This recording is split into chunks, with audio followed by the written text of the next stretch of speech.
On va voir comment s'équiper si vous venez pendant l'hiver à Ljubljana.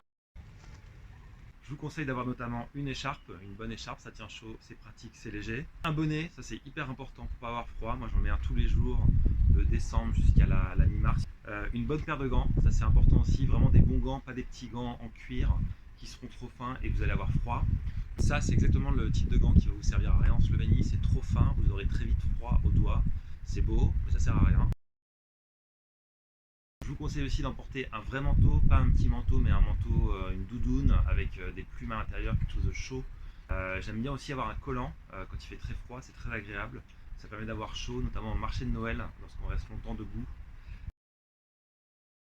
Très important aussi, venez pas avec des petites baskets de type Puma, Stan Smith, ça glisse et en fait ça vous sépare pas assez du froid, du sol qui est froid. Et il faut amener des chaussures avec des grosses semelles. Donc si vous avez des grosses chaussures, c'est le moment de les mettre, de voyager avec pour éviter que ça prenne de la place dans l'avion. Et ça vous isole du froid.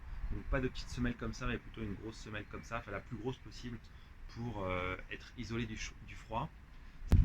Voilà, ça c'est le type de chaussures que j'utilise l'hiver, même en ville, en Slovénie, parce qu'on a une grosse semelle, ce qui permet d'être isolé du froid. Si jamais il y a un peu d'eau sur le sol, au moins on est au chaud.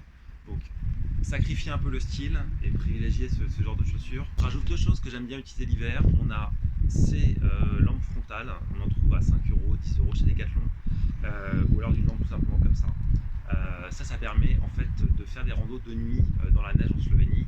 Il y a des randos qui sont extrêmement simples, qui arrivent à des refuges et on marche au fond d'une vallée, c'est plat et avec ce style de lampe comme ça on peut vivre une petite aventure, notamment à côté de Kranjska et passer un séjour incroyable.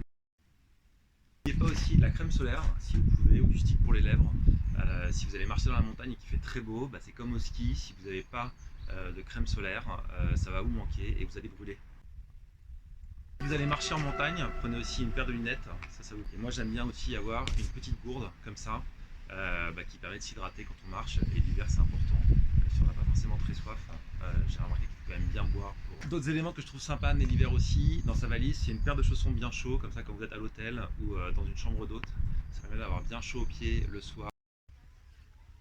Et je vous conseille aussi, si vous avez ça, des chaussettes qui remontent assez haut. En fait, ça évite d'avoir un collant et ça permet d'avoir chaud au mollet sous son pantalon. Et ce que vous pouvez notamment utiliser, c'est vos chaussettes de ski. Donc le thermos, si vous en avez, prenez-le, si vous en avez un.